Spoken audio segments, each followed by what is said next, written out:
Continuing with The Final Days by Bob Woodward and Carl Bernstein. When we ended the last session, we're still on Wednesday, August 7th, 1974. And so that's where we'll begin this session. We just finished reading about a meeting of the transition team, the team that was preparing secretly for a transition from President Nixon to President Ford. The president stayed a while in the Oval Office after his meeting with Goldwater, Scott, and Rhodes. Then he had his picture taken in the Rose Garden and then went to the solarium. The family had gathered there. Excuse me.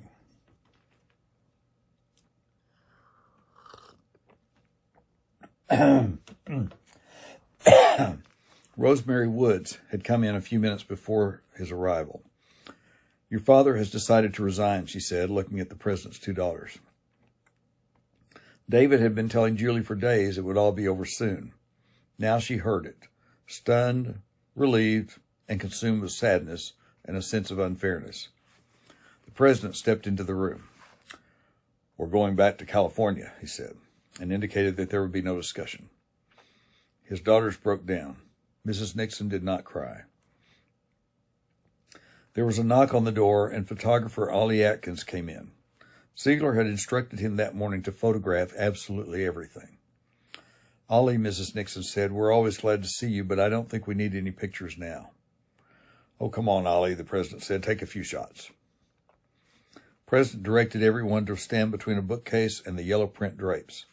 He was wearing a coat and tie. His wife and daughters had on print dresses. Ed wore a tie, but his coat was off. David was tieless, his sleeves rolled up. The daughters were weeping, and Atkins had to take shot after shot to get a picture with everyone smiling. The family stood in a line, their arms about each other or holding hands. Atkins finally thought he had some shots with no one crying. But as he backed out the doorway, still snapping, Julie and the president fell weeping into each other's arms. Standing next to them, Tricia broke down, her face contorted, arms dangling. The weight lifted only slightly during dinner. The president talked about life in California. He hoped the girls and their husbands would be able to visit often. Dinner lasted about 45 minutes. Then the president left, saying he was going down to work on his speech. At 7 p.m., he was in the Oval Office. He had a message from Haig. The general was waiting in his office with the lawyers when the president telephoned back. Haldeman had been told that pardons could not be granted, Haig reported. The president seemed to indicate that he had overcome the biggest barrier, his family. They had been informed. They didn't like the decision, the president said, but he could handle them. Nixon asked Haig if he had lingering doubts. "It is absolutely the right course," Haig replied.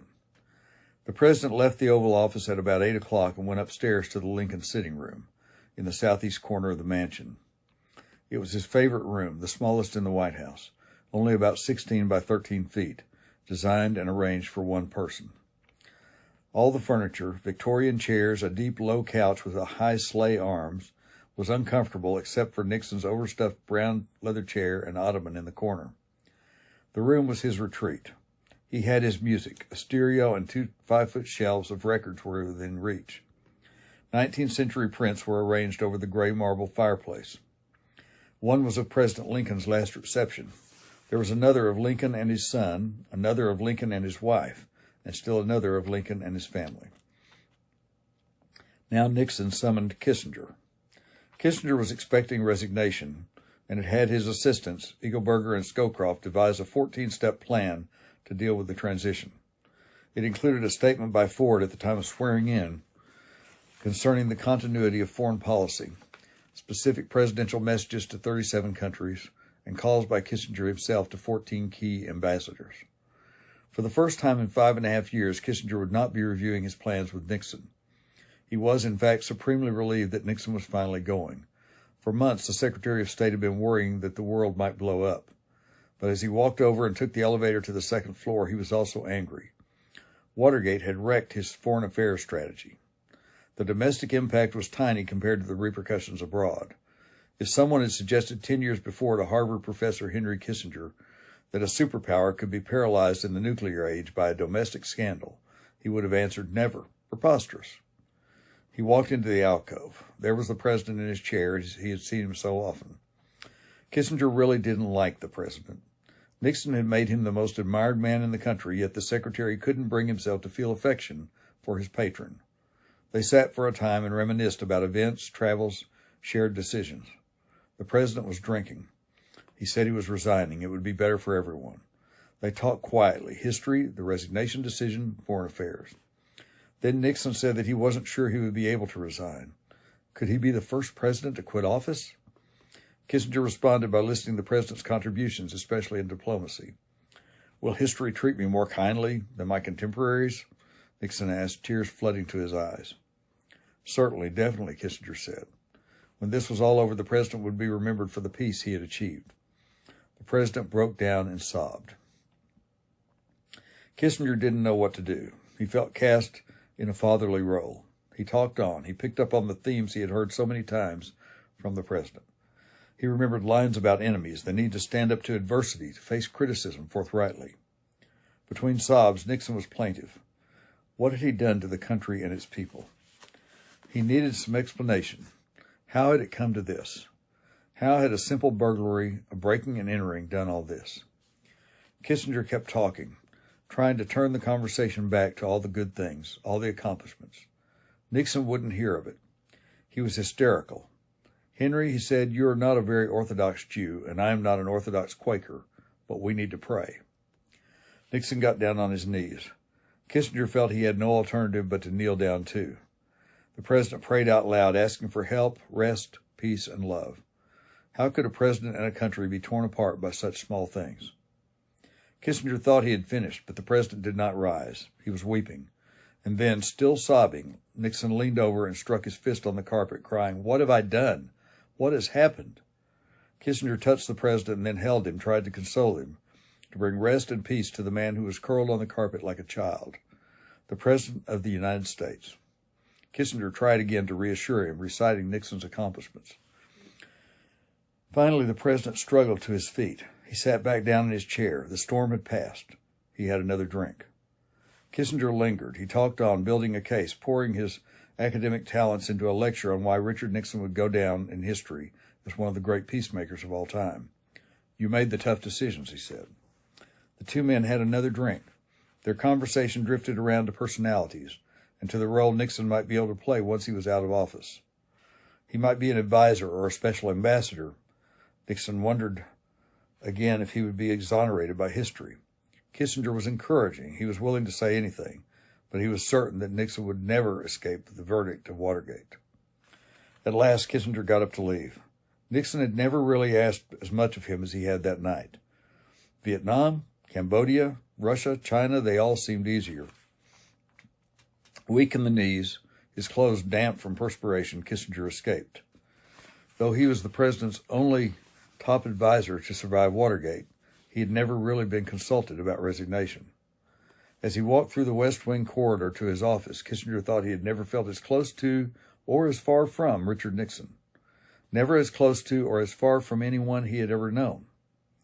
Eagleburger and Scowcroft were waiting. It was almost 11. Kissinger looked somber and drained. He did not shout orders, ask for messages, make phone calls, or demand reports. He was clearly upset. To get control over his own tensions, Kissinger began talking about the encounter. The president was definitely resigning, he said.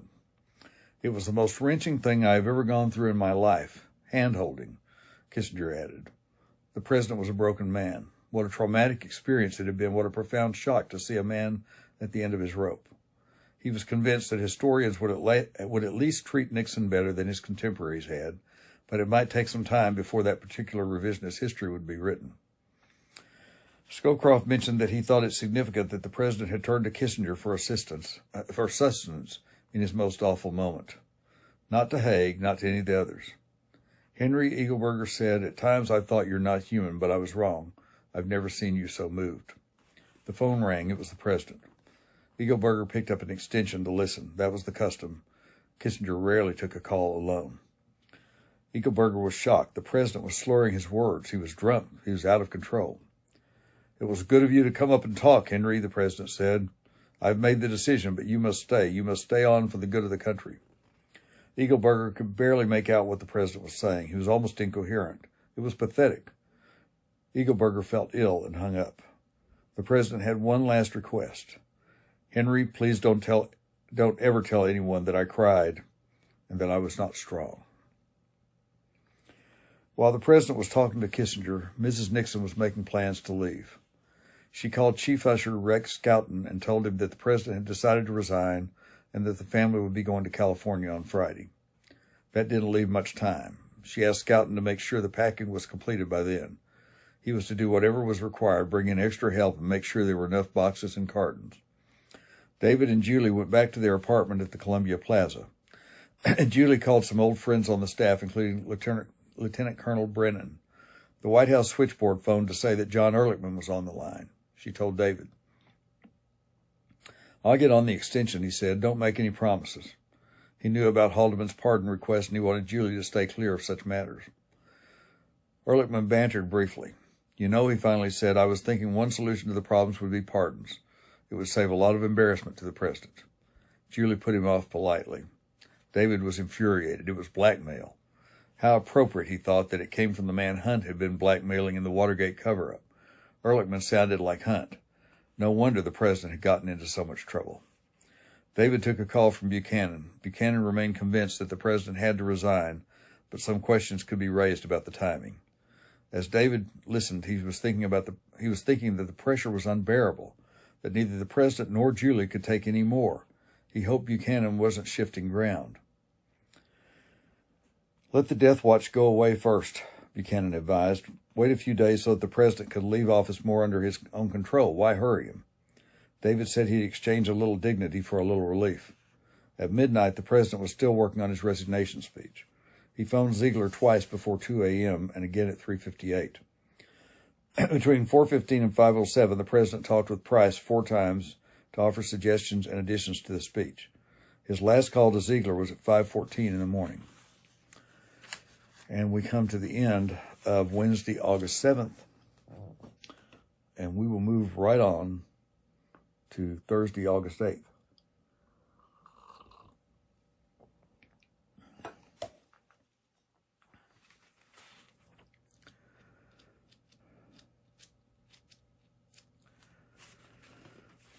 Haig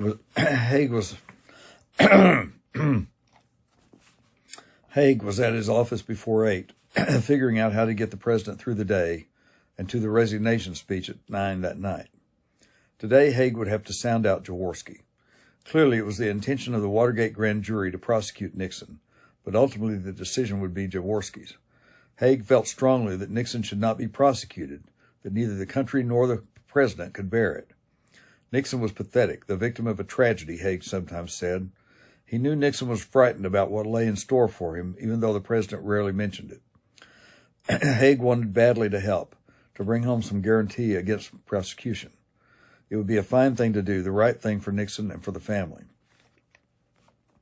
There was also the matter of pardons. Haig had to make Jaworski aware that Haldeman and Ehrlichman had made demands, and damn fast, before he heard it from someone else. That could make them all look bad. It might look as if the White House was once again plotting. Haig was uneasy that the matter had even been discussed. Had he compromised himself already? The White House lawyers said no, but Haig thought he had always gotten better legal advice from Jaworski than from anyone else. Haig wanted to be as open and above board with Jaworski as possible, to notify him of the resignation in advance and lay out the whole picture.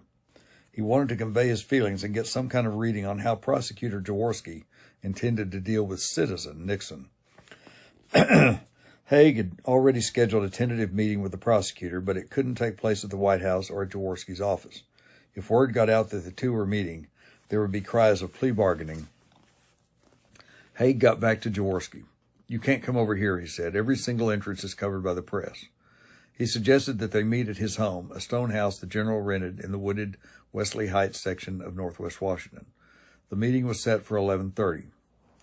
The president was up by 8:30 after 3 hours of sleep. He had his regular breakfast, cold cereal, orange juice, and milk. And just after 9, he walked from the residence through the Rose Garden to the Oval Office. He took no phone calls. Even a call from Billy Graham was taken by Woods.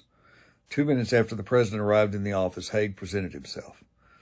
Nixon told him he wanted to see Vice President Ford and that he would spend the rest of the day working on his speech. After Haig left, the president spent 20 minutes alone, and then Ziegler came to get permission to call the television networks and reserve airtime. Ziegler returned to his office and called CBS. Then he took a file from his drawer and opened to the first page. Fifth draft, August 8, 1974, words 1,835. This is the blank time I have spoken to you from this office where so many decisions have been made that shaped the history of this nation. Ziegler asked Johnson and Greer to find out the number of Oval Office speeches. Then he sent Warren out to tell the press that there would be a Nixon-Ford meeting. For 2 hours, reporters had been milling around the small briefing room. At 10:55, Warren appeared in his pinstripe suit and blue button-down shirt. He moved through the crowd, acknowledging acquaintances. "How are you?" he asked, smiling. "Haven't seen you in a while." He was so cordial that one reporter thought she was going to be offered a mid-morning drink. "We will be posting some routine information," Warren began. "Bill actions and appointments and nominations, messages to the Congress." The reporters weren't interested in that kind of news, and they stirred restlessly. "The president will be meeting at 11 with Vice President Ford." That started a stampede down the narrow hallway that led to the press cubicles and telephones. "Can we get pictures of Ford and Nixon, Jerry?" a photographer shouted. "No." "There's nothing going on," screamed a reporter from the middle of the crunch. "God, these people are hysterical. It's like a goddamn zoo." In the First Lady's press office in the East Wing, it was quiet. After 3 days of unanswered calls, reporters had given up. St. Clair gathered some of his assistants together.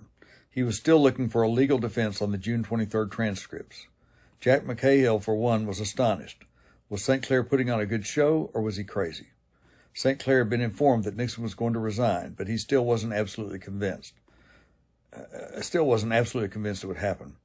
Watching the president make decisions was like watching sausages being made, he had once observed. When you saw what went into them, you lost your appetite. He no longer believed anything he was told. He'd do his job, stick to the case, and hope to be safe at home in Boston soon. Milton Pitts, the president's barber, was at home at 10 a.m. when Steve Bull called. "Milt, the president wants to see you about 10:15, Bull said. Pitts drove to the White House and headed for a small office on the ground floor of the West Wing. He had been serving the president since 1970, when he had gotten a call from Alexander Butterfield. Butterfield and Pitts had met privately in a small back room in Georgetown, and Butterfield had asked Pitts to keep their conversation strictly confidential. He told him the FBI would run a full investigation on him. A week later, Pitts had cut the president's hair for the first time. The second time, Pitts made a suggestion.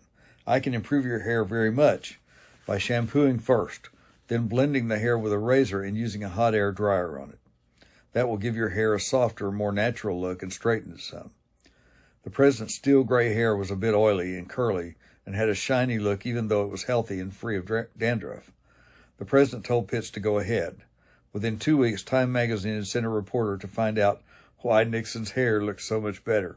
The press office said that it was because the president had changed barbers. Pitts felt honored. In the White House that Thursday morning, Pitts prepared the set of tools he used only on the president. Promptly at 10:15, a Secret Service agent opened the door to the one-chair barber shop, and the president strolled in. The door was shut. Nixon and his barber were alone. As the president approached the chair, he flashed a smile. "Hello, Mr. Pitts. How are you?" Pitts replied that he was fine, and the president handed him his blue-gray suit jacket for the barber to hang up. He then settled in the chair. "Same as usual," Nixon said. "I hope you're not too upset over all the news." Pitts wasn't sure what the president was referring to, but he assumed it was to the tape. "No, sir," he said. "Well," the president said, "we've made some mistakes and we've done a lot of things right, too, and I'd like to thank you for your good service over the years." Pitts thought that meant for sure that it was over. As Pitts finished, Nixon told him he was going on television that night. "But I'll see you again," he said. "I'll probably come over to your shop in the Carlton sometime and get a haircut from you. I'll call you for an appointment just like anyone else. I won't just drop in on you." "Mr. President," Pitts said, "it's been a pleasure working for you, sir. I still have great confidence in you, and I think you've been a great president. If I can ever be of any service to you in the future, it will always be my pleasure." "You've been very kind," the president said, rising and putting his arms out for his jacket, which Pitts was holding. Nixon buttoned the jacket and then held out his hand. "Goodbye," he said, and then turned toward the door. He held the doorknob for a moment and turned to Pitts. Say goodbye to Mrs. Pitts. Pitts felt sad. The president had always remembered his wife, had sent her a letter after she had a cancer operation, and had invited the Pittses to several White House receptions. Pitts stood there for a few moments and then readied the shop for his next customer, Henry Kissinger. And we're going to end this session right there. We've still got a little ways to go